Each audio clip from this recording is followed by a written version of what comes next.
बिस्मिल्लाहिर्रहमानिर्रहीम अल्हम्दुलिल्लाहि रब्बिल आलमीन वस्सलातु वस्सलामु अला सय्यिदिल अंबिया'i वल मुरसलीन अल्लाहुम्मा सल्लि व सल्लिम दाइमन अबदन अला हबीबिका खैरिल खल्क़ि कुल्लिहिम व अला आलिहि व अस्हाबिहि बारिक वसल्लिम। अल्हम्दुलिल्लाह, एक बार फिर रमज़ान करीम के मुक़द्दस तरीन अय्याम में हम और आप यहाँ इस सिलसिले में मौजूद हैं।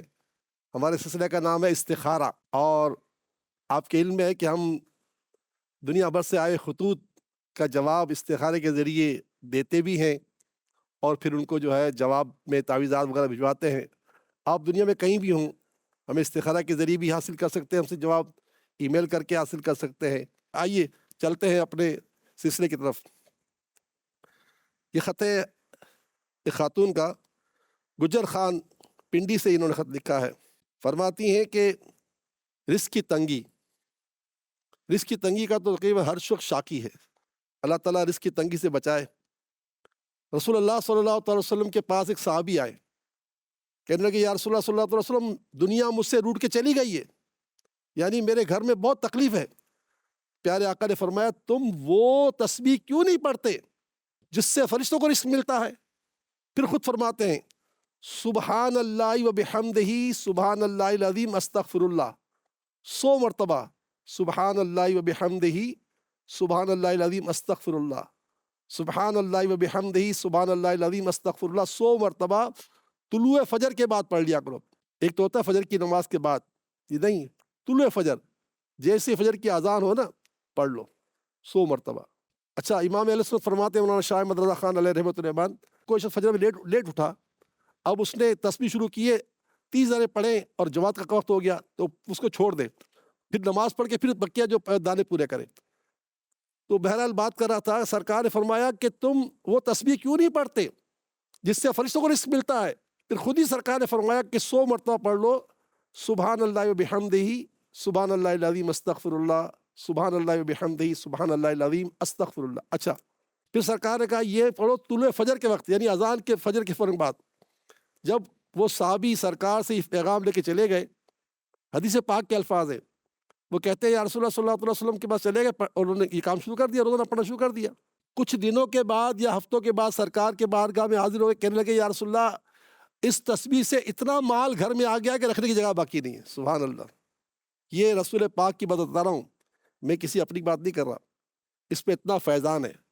तो बस सुन लीजिए बहन कि आपने कहा कि घर में तंगी है, दोनों मियाँ बीवी रोज़ाना अजान फजर से पहले उठे, अब तो रमज़ान में तो उठ ही रहे, पूरा साल उठे रमज़ान, फिर भी अजान फजर से पहले उठे, 2 रकात तहज्जुद अदा करें और एक तस्बीह पढ़ लिया करें, सुबहानल्लाहि व बिहम्दिही सुबहानल्लाहिल अज़ीम अस्तगफिरुल्लाह, ये पढ़ लिया करें। और शोहर जाके नमाज पढ़े जमात से, आप पढ़े घर में नमाज, यकीन मानिए इससे रिस्क के दरवाजे खुल जाएंगे। अच्छा, दूसरा मसला आपने लिखा है कि घर में जिठानी पर शक है कि उसने तावीज़ात करा लिए। देखिए, ये हराम काम है, यह गुनाह कबीरा है। आप हरगिज़ किसी के बारे में ये नहीं कह सकते तावीज़ करा दिए। मैंने इस्तिखारा कर लिया है और कोई तावीज़ात नहीं है, अगर होते भी तो हम किसी का नाम नहीं ले सकते, क्योंकि याद रखिएगा इस्तिखारे से नाम बताना ना कि इसने जादू करवा दिया है, ये हराम है।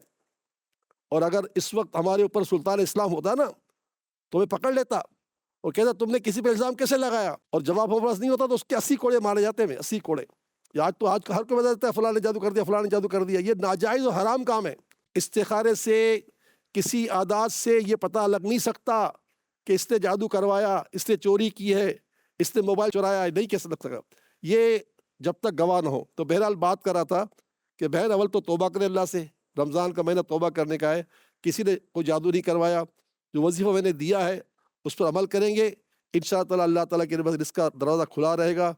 अल्लाह से दुआ है कि अल्लाह ताला रमज़ान की बरकत से रिस्क के दरवाजे खोल दे। खुद मेरे आका फरमाते हैं कि अल्लाह ताला बंदे का रिस्क रमज़ान में बढ़ा देता है। तो अल्लाह ताला आपका रिस्क बढ़ाए, हमारा बढ़ाए, सबका बढ़ाए, आमीन या रब्बल आलमीन। ये कराची से, सेंट्रल कराची से एक हमारी बहन ने मुझे ख़त भेजा है। तो आपने फरमाया बच्चों की तालीम का मसला है, पढ़ाई में दिल नहीं लगता। जो माँ चाहती है कि मेरे बच्चा पढ़े, उसे क्या करना चाहिए? फजर की नमाज के बाद 70 मरतबा या अलीमो या अलीमो या अलीम یہ پڑھ کر بچے کے سینے پہ دم کرے. علیم کے معنی علم دینے والا، علم بڑھانے والا. یا علیمو یا علیمو یا علیمو 70 مرتبہ پڑھ کر آپ بچے کے سینے پہ دم کریں، پھونک ماریں. اور اگر آپ سے قرآن پاک پڑھنا آسان ہو تو سورہ علم نشرہ، سورہ علم نشرہ جو اماں پارے میں ہے، اس کو 3 مرتبہ پڑھ کے دم کر کے پانی پلا دیا کریں بچے کو. انشاءاللہ بچے کا حافظہ مضبوط ہو جائے گا، پڑھنے میں دل لگے گا. اور آپ نے کہا کہ نظر بد کا خدشہ ہے. نظر بد کے لیے تو میں پہلے بتا چکا ہوں. اس پارے کے چوتھے رکوع کے ختم ہوتے وقت 2 آیتیں ہیں. بسم اللہ الرحمن الرحیم. وَإِن يَكَادُ الَّذِينَ كَفَرُوا لَيُزْلِقُونَكَ بِأَبْصَارِهِمْ لَمَّا سَمِعُوا الذِّكْرَ وَيَقُولُونَ إِنَّهُ لَمَجْنُونٌ وَمَا هُوَ إِلَّا ذِكْرٌ لِلْعَالَمِينَ. یہ 2 آیتیں 3 دفعہ پڑھ کر اپنے بچوں پہ دم کر لے، اپنے پہ دم کر لے، اپنے بال پہ دم کر لے. جس پہ دم کرے انشاءاللہ اس کی نظر اتر جائے گی. نظر اتارنے کا خاص نسخہ ہے یہ براہ راست میرے رب نے میرے آقا کو عطا فرمایا ہے. تو بس یہ کہ کوئی بچوں پر نظر بد ہے نہیں، اگر آپ کو شک ہے تو یہ کر لیں، یہ ثواب کا کام بھی ہے. اللہ سے دعا ہے کہ رمضان کی برکت سے آپ کے بچے ہی نہیں بلکہ سب کے بچے پڑھنے لکھنے والے بن جائیں، پاکستان سے ناخواندگی ختم ہو جائے، پاکستان پھلے پھولے، اور رمضان کی برکتوں سے ہم اور آپ سب امن میں رہیں. انشاءاللہ پھر کل ملاقات ہوگی. دعا میں یاد رکھیے گا. السلام علیکم ورحمۃ اللہ وبرکاتہ.